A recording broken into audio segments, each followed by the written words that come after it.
Hi hello வணக்கம் மக்களே. ராஜாளி பறவைக்காக இன்றைக்கி நம்ம எங்கே இருக்கிறோன்னா அரக்கோணத்தை அடுத்த ராணிப்பேட்டை மாவட்டம் அரக்கோணத்தை அடுத்த காவனூர் பஞ்சாயத்தில் இருக்கிறோம்.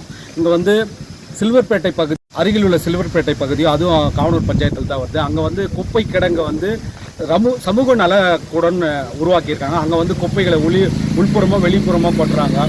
அதை அந்த குப்பை கொட்டதால் மக்கள் வந்து அவதிக்குள்ளாகிறாங்க, சிரமத்துக்குள்ளாகிறாங்க. அதே சமயத்தில் என்னன்னா கால்நடை என்று சொல்லப்படுகிற மாடுகள்லாம் அதை மேய்ஞ்சு அந்த குப்பைகள் நடவடிக்கை என்று மக்கள் எதிர்பார்க்கப்படுகிறார்கள். மேய்க்கால் அதே போல இந்த மேய்க்கால் பகுதியில் வந்து மாடுகள் போய் மேய முடியாத இருக்கிறாங்க. ஏன்னா அங்கே வந்து நிறைய பள்ளெல்லாம் வெட்டி வச்சிருக்கிறதால இந்த மாடுகள் வந்து அந்த கால்நடை ஜீவன்கள் எல்லாமே வந்து அந்த சமூக நல உள்புறமும் வெளிப்புறமும் இருக்கிற குப்பை கிடங்குல அங்கே இருக்கிற குப்பைகள் பிளாஸ்டிக் போன்ற நெகிழிகள்லாம் வந்து குப்பையை மேயறதால கோமாதா குளமாதா என்று சொல்லப்படுகிற நம்ம பண்பாட்டுல தமிழ் பண்பாட்டில் இந்த மாடுகள் அதை மேயறதால இந்த மாடுகளுக்கு வந்து சுகாதார அற்று சீர்கேட்டு உருவாகி மாடுகள் இறந்து போகுது, அந்த நிலைக்கு ஆளாகுது.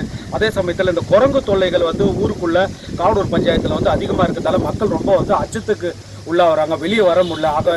ஆகவே வந்து ரெவன்யூ டிபார்ட்மெண்ட் என்று சொல்லப்படுகிற வருவாய்த்துறை இதற்கு தீர்வு காண வேண்டும் என்று பொதுமக்கள் எதிர்பார்க்கப்படுகிறார்கள். அதே சமயத்தில் வந்து கொசு தொல்லைகள் அதிகமாக இருக்கிறதால, அதாவது இந்த மழைக்காலங்களில் வந்து அந்த பிளாஸ்டிக் போன்ற நெகிழி மற்றும் குப்பைகள் மேலே அந்த கொசுகள் உட்காருவதால் பொதுமக்கள் நிறைய வந்து நோய்கள், எண்ணற்ற நோய்கள், டெங்கு போன்ற மலேரியா போன்ற நோய்கள் ஏற்படுவதாக மக்கள் அச்சம் அடைகிறாங்க. அதனால் மக்கள் வந்து பொதுமக்கள் என்ன எதிர்பார்க்குறாங்கன்னா, ரெவன்யூ டிபார்ட்மெண்ட் என்று சொல்லப்படுகிற வருவாய் துறை வந்து இதன் மூலம் தீர்வு காண செவிசாய்த்து உடனடியாக நடவடிக்கை எடுக்குமாறு மக்கள் கேட்டுக்கொள்கிறாங்க.